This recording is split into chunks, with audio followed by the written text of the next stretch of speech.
Marcus Reed had exactly 3 friends in this world, and Tommy Chen was the best of them.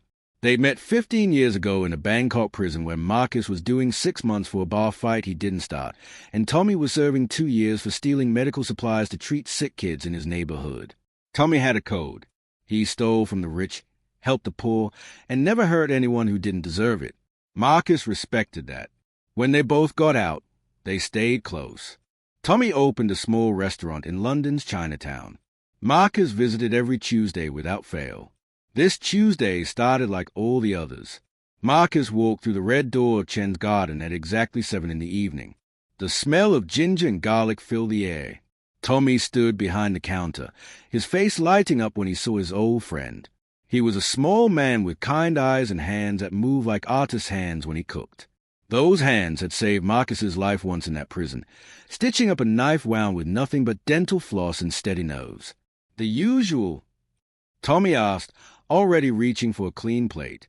Marcus nodded and sat at his regular table by the window. He watched the street outside. London never slept. People rushed past with their heads down, buried in their phones, lost in their own worlds. None of them knew how fragile everything was, how quickly a good life could turn into a nightmare. Tommy brought over a steaming plate of fried rice with extra vegetables and a pot of green tea. He sat down across from Marcus, which he rarely did. Business was slow tonight. Only 2 other tables had customers, and they were finishing up their meals. "I need to tell you something," Tommy said quietly. His smile had faded. Marcus set down his chopsticks and gave his friend his full attention. Tommy's hands were shaking slightly. That wasn't like him. Nothing usually rattled Tommy Chen. "There are men asking about me," Tommy continued, keeping his voice low. "Dangerous men. They came to the restaurant 3 days ago. They said I owe them money. But Marcus, I don't know these people. I've never seen them before in my life." Marcus felt his jaw tighten. What did they look like? Eastern European, maybe Russian. The leader had a scar down his left cheek and eyes like a dead fish. He said I had 1 week to pay them £50,000, or they would burn my restaurant down with me inside it. "Did you call the police?" Tommy laughed, but there was no humor in it. "You know I can't do that. My immigration papers aren't exactly perfect. 1 call to the police and they'll dig into my history. I'll be deported back to China, and you know what's waiting for me there." Marcus did know.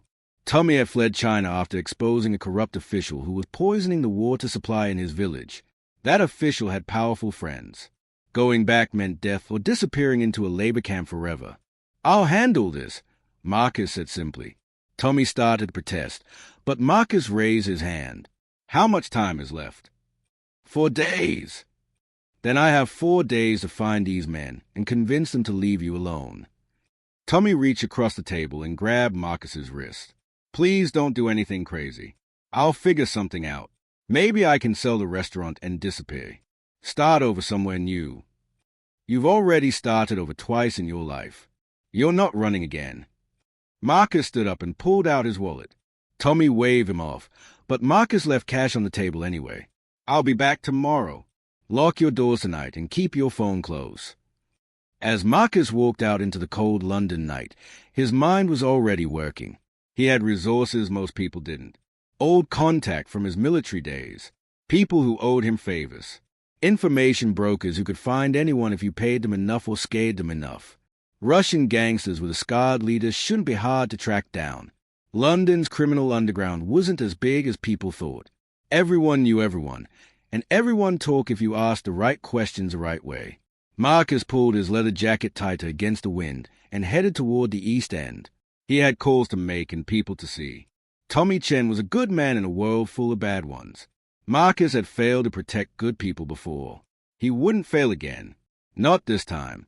Not Tommy. Marcus spent the entire night making calls and visiting places most people didn't know existed.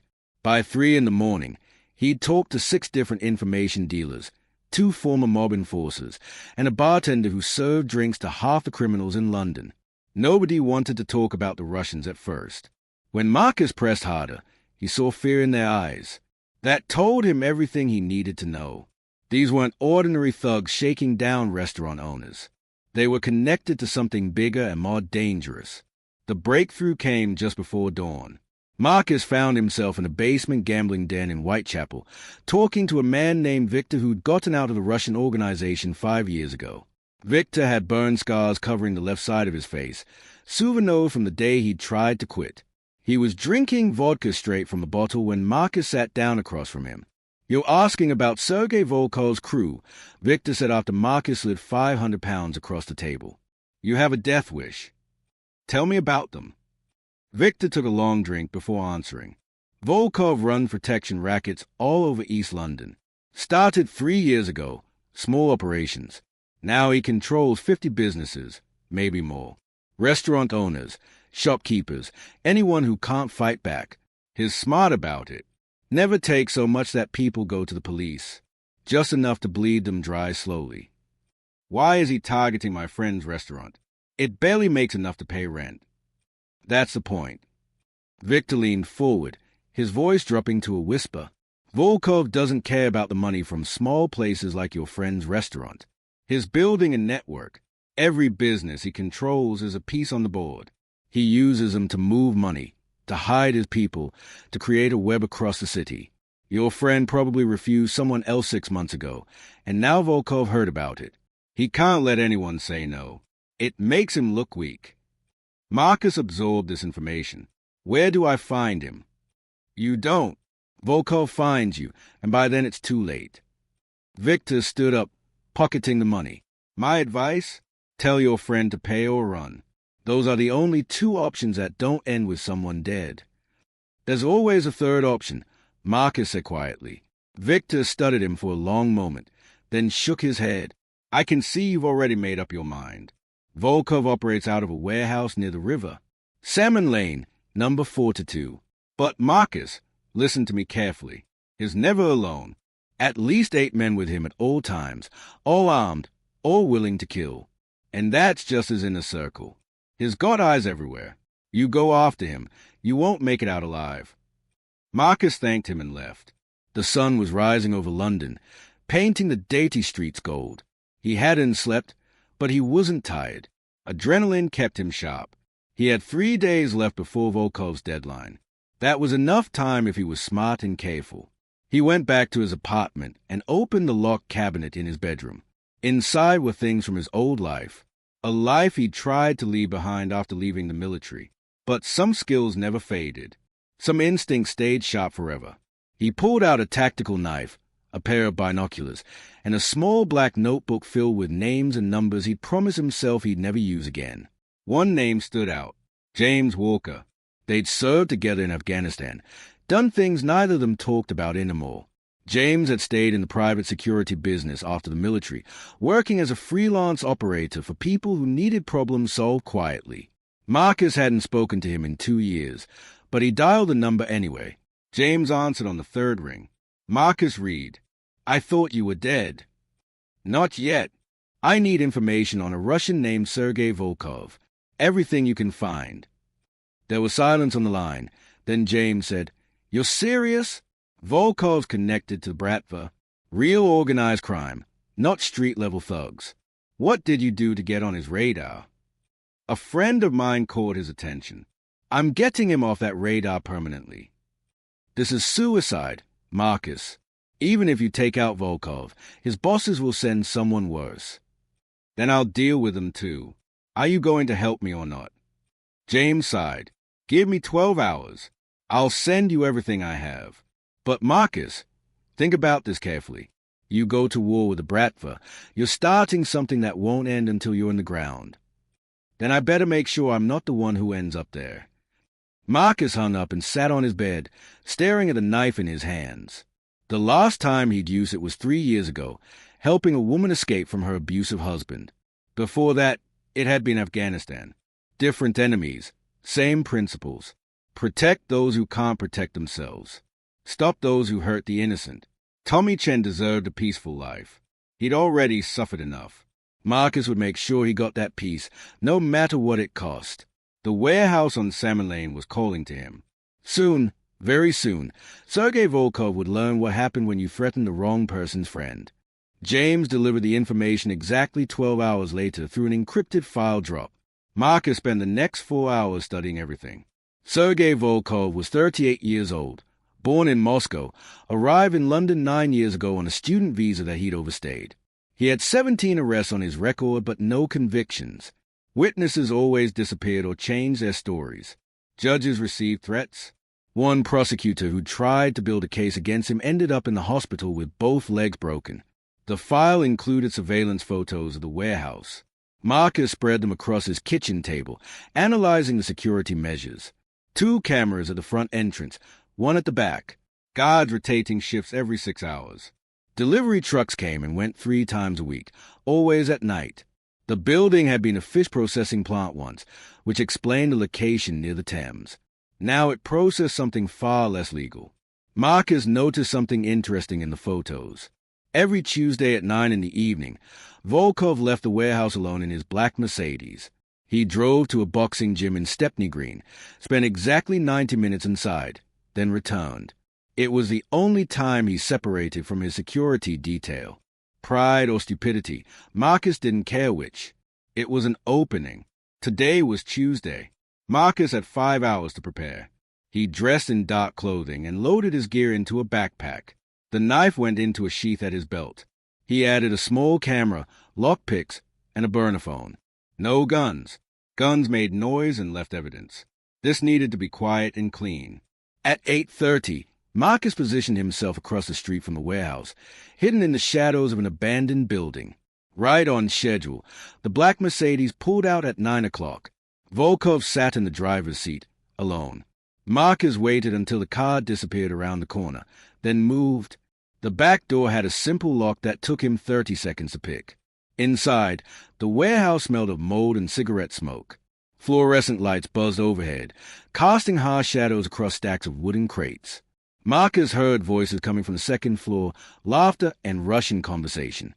Volkov's men were playing cards or watching television, relaxed because their boss was gone.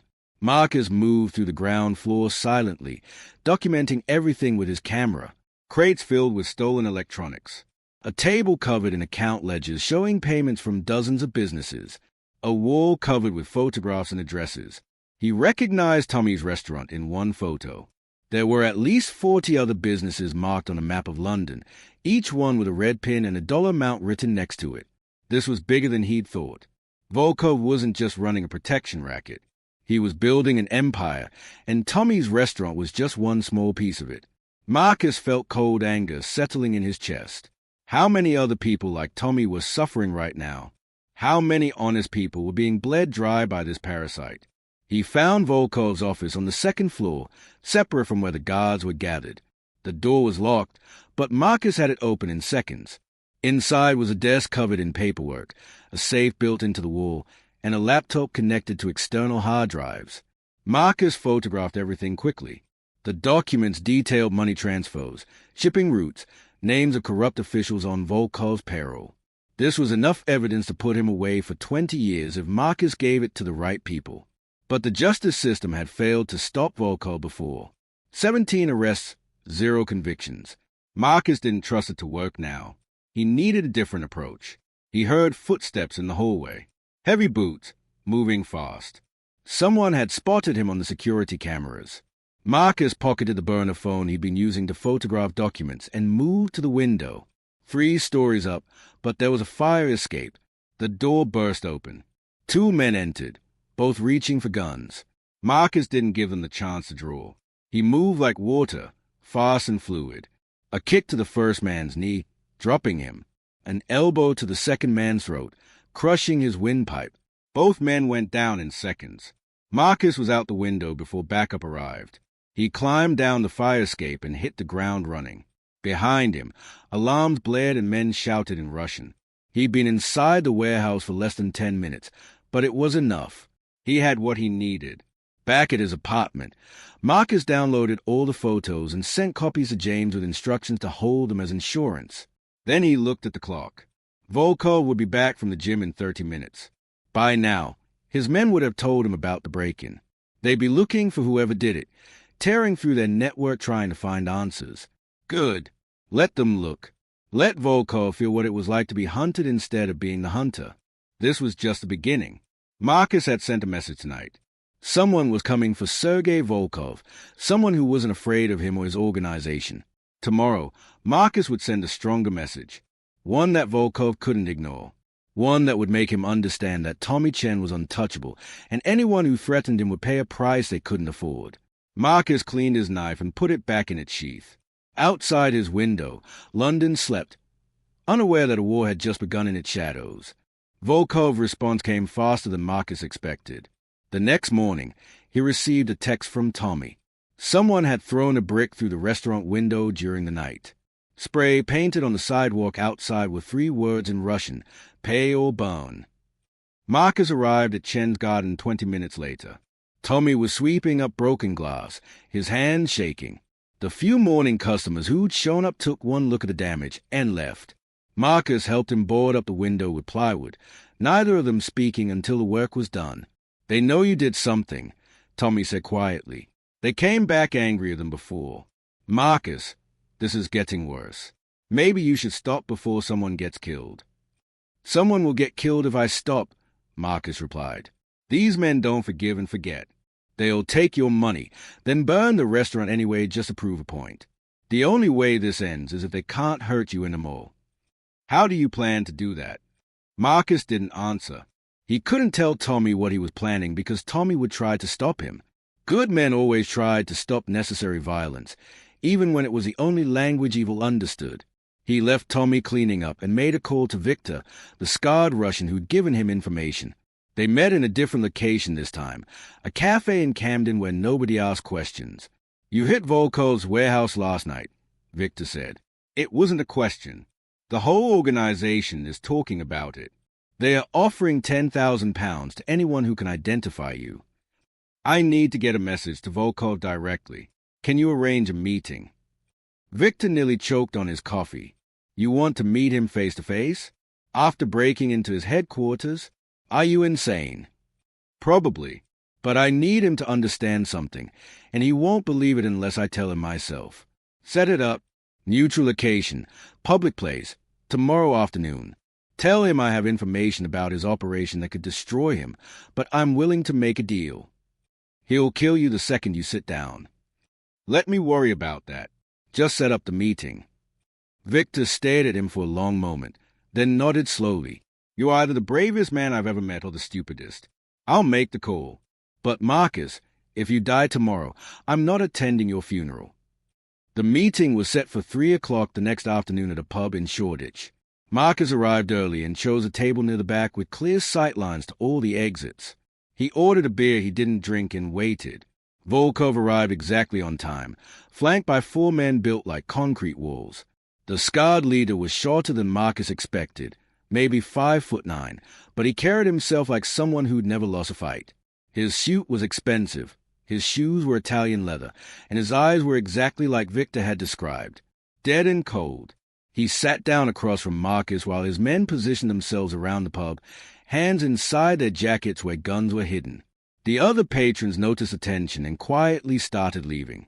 Within 5 minutes, the pub was empty except for Marcus, Volkov, his guards, and a nervous bartender who'd stopped pretending to clean glasses. "You're the man who broke into my warehouse," Volkov said in accented English. His voice was surprisingly soft. "I should kill you right now." "Why shouldn't I?" "Because I have evidence of every illegal operation you're running. Bank accounts, shipping routes, names of everyone on your payroll, including 3 police officers and a customs agent. If I don't check in with someone every 6 hours, all of that information goes to Interpol, Scotland Yard, and several journalists who would love to write about it." Volkov's expression didn't change. "You're bluffing." Marcus pulled out his phone and showed him several photos from the warehouse. Documents, ledgers, the map with all the marked businesses. Volkov's jaw tightened, the first crack in his calm facade. "You have my attention," Volkov said. "What do you want?" "Leave Tommy Chen alone. Forget his restaurant exists. Never contact him again." "That's all? You broke into my headquarters, stole my files, and risked your life for one insignificant restaurant owner." "He's my friend." Volkov laughed, but there was no warmth in it. "Friendship is weakness. In my country, we learned that very young. You should have learned it too." He leaned forward, his dead eyes locked on Marcus. "I'll make you a counteroffer. Work for me. A man with your skills could be very useful. I'll pay you more than you've ever made, and your friend's restaurant will be under my protection instead of my target list. I don't work for men who hurt innocent people. Everyone hurts innocent people eventually. The only difference is some of us are honest about it." Volkov stood up. "You have spirit. I respect that, but you've made a fatal mistake. You think your insurance policy protects you. It doesn't. I've survived worse than evidence and journalists. What I can't survive is looking weak. You embarrass me in front of my organization. That requires a response. Touch Tommy Chen, and your evidence goes public immediately." "Oh, I won't touch him. Not yet." Volkov smiled, and it was the most frightening thing Marcus had seen in years. "But you should know something about insurance policies. They only work if the person holding them stays alive to use them. Goodbye, Marcus Reed.